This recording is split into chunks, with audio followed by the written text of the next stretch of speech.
What's going on, guys? We get a ton of questions over at BBR Motorsports about getting the rings set on your big bore piston correct. So we're going to take you guys through step by step on the order that we do to get the piston and ring combo correct. First off, all the ring end gaps come preset, so you don't have to file them, don't have to mess around. If you end up filing them, you're going to end up with your bike smoking.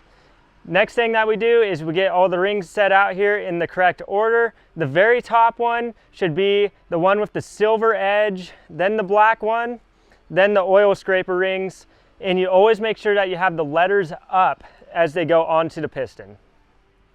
First off, you put in the corrugated oil scraper ring. And you always put in the two that go on either side of it, opposite end of the gap, just like I have the gap on the front on this, and I make sure that's not overlaying or it will smoke. You want to make sure that you don't spread these out too far or they will break.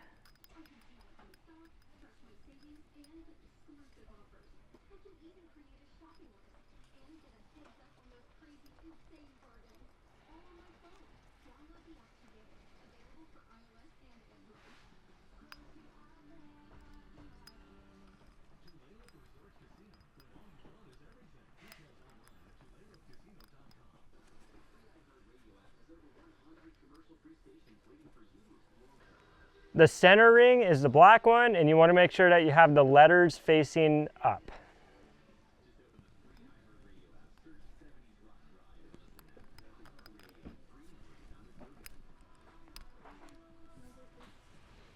Next is the last ring. It has the silver edge, also letters facing up.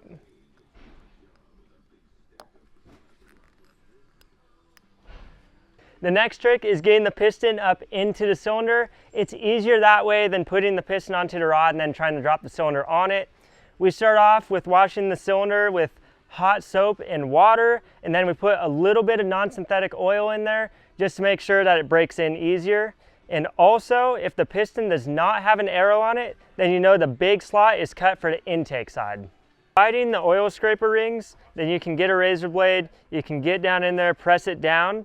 And then another trick also is getting one side of the piston clip in there, typically on the timing chain side, so that when you drop the cylinder and piston on, then you don't have to do two clips, you only have to do one. You slide the pin in, get your other clip on there, and you're ready to rip.